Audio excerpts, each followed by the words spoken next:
पाकिस्तानने दहशतवाद संपवला नाही तर एक दिवस दहशतवाद पाकिस्तानचं अस्तित्व संपवेल असं पंतप्रधान नरेंद्र मोदी यांनी आपल्या भाषणातून जगाला ठणकावून सांगितलं होतं। आणि याच पाकिस्तानची आज आपलं अस्तित्व टिकवून ठेवण्याची धडपड आपण या व्हिडिओच्या माध्यमातून आकडेवारी सह स्पष्ट करून घेणार आहोत।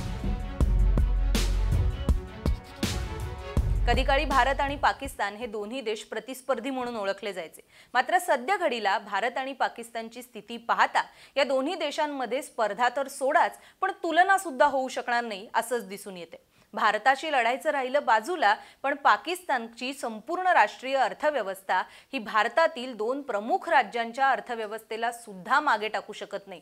किंबहुना या दोन राज्यांची अर्थव्यवस्था संपूर्ण पाकिस्तानच्या अर्थव्यवस्थेपेक्षा अधिक बळकट असल्याचं दिसून आलेलं आहे। जागतिक बँक, आंतरराष्ट्रीय नाणेनिधी, भारतीय रिझर्व्ह बँकेने सादर केलेल्या आकडेवारीमध्ये नेमकं कुठलं चित्र स्पष्ट झालंय, पाकिस्तानची ही पिछेहाट होण्याची कारणं कोणती, हे सगळं काही आपण या व्हिडिओमधून जाणून घेणार आहोत।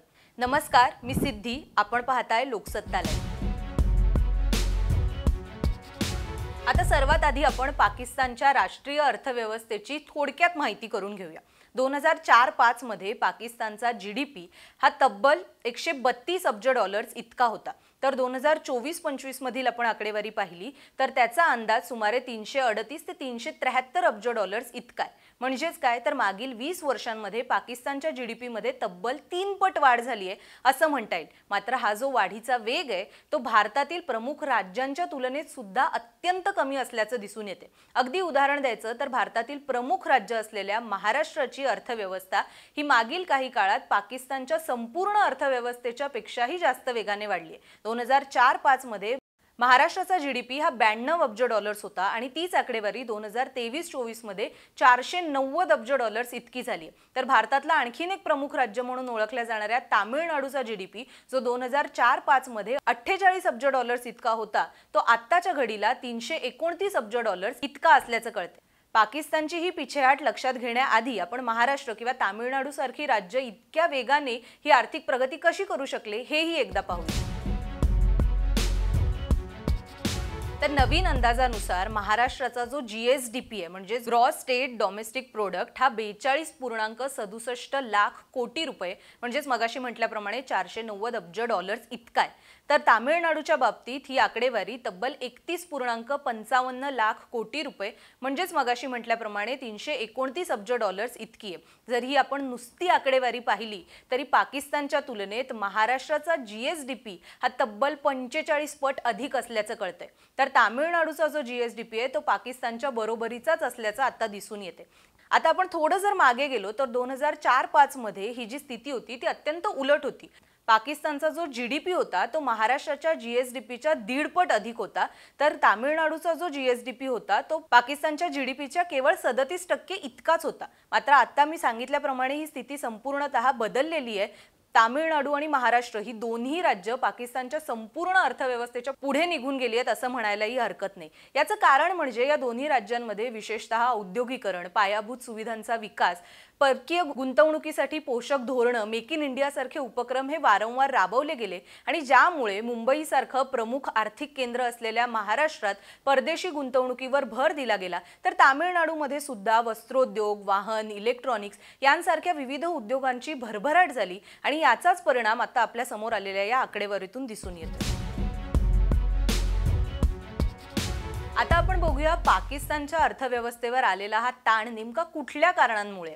IMFच्या ताज्या आकडेवारीनुसार पाकिस्तानमधील जो आर्थिक वाढीचा दर आहे तो केवळ 2.6% इतका आहे आणि त्यामुळेच वारंवार पाकिस्तानसारख्या देशाला आंतरराष्ट्रीय नाणेनिधी म्हणजेच IMF सारख्या आंतरराष्ट्रीय संस्थांवरती अवलंबून राहावं लागतं। अगदी अलीकडेच पाकिस्तानला IMF कडून 1.2 अब्ज डॉलर्सचं अनुदान देण्यात आलं, जे त्यांच्या 3 अब्ज डॉलर्सच्या आर्थिक मदतीच्या पॅकेजचा एक दुसरा टप्पा होता।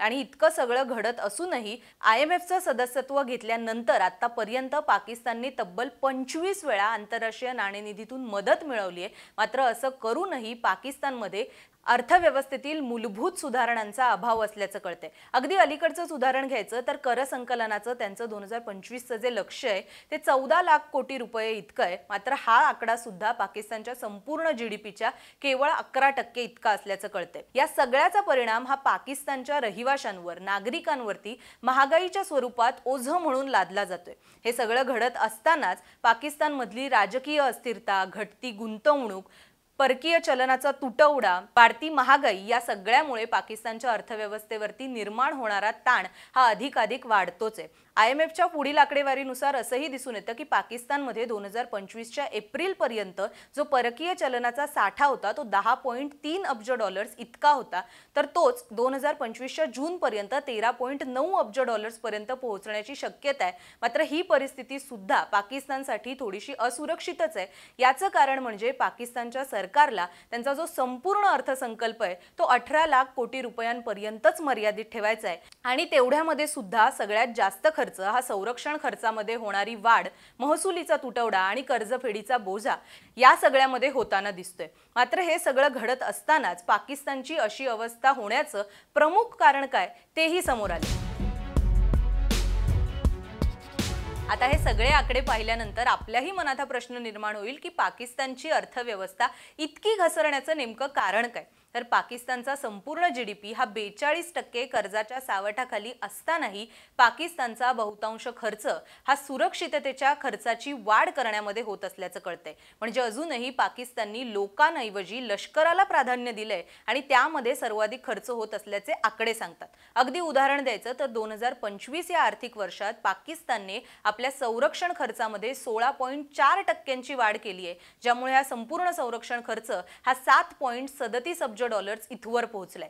पण हेच आकडे 2019 ते 23 दरम्यान सुद्धा तितकेच अधिक होते। या कालावधीमध्ये सुद्धा पाकिस्तानने 82% लष्करी खरेदी ही चीनकडून केलेली होती आणि त्यामुळेच पाकिस्तानच्या आर्थिक धोरणांबाबत जगामध्ये प्रश्नचिन्ह निर्माण केले। आता हेच आकडे भारत आणि चीन यांसारख्या देशांमध्ये सुद्धा अधिक आहेत। म्हणजे भारताचा जर आपण संरक्षणावरती होणारा खर्च पाहिला तर तो 81.72 अब्ज डॉलर्स इतका आहे, तर चीनने सुद्धा आपला संरक्षण खर्च हा 245 अब्ज डॉलर्स इथवर नेलाय। मात्र भारत आणि चीन या दोन्ही देशांची आर्थिक परिस्थिती ही स्थिर असल्यामुळे आणि त्याशिवायही भारतामध्ये परकीय गुंतवणुकीचं प्रमाण वाढत असल्यामुळे या दोन्ही देशांच्या अर्थव्यवस्थेला हे भार झेपतात। मात्र दुसरीकडे पाकिस्तान सारखा देश हा कर्जाच्या ओझ्याखाली आणखीनच दाबला जातोय। एकूणच हे सगळे आकडे पाहता आता पाकिस्तानची स्पर्धा भारताशी होणार नाही हे तर स्पष्टच आहे।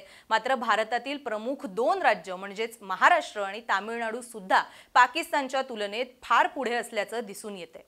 हा व्हिडिओ आपल्याला आवडला असेल, ही माहिती आपल्याला आवडली असेल तर आपली प्रतिक्रिया कमेंटमध्ये कळवायला विसरू नका।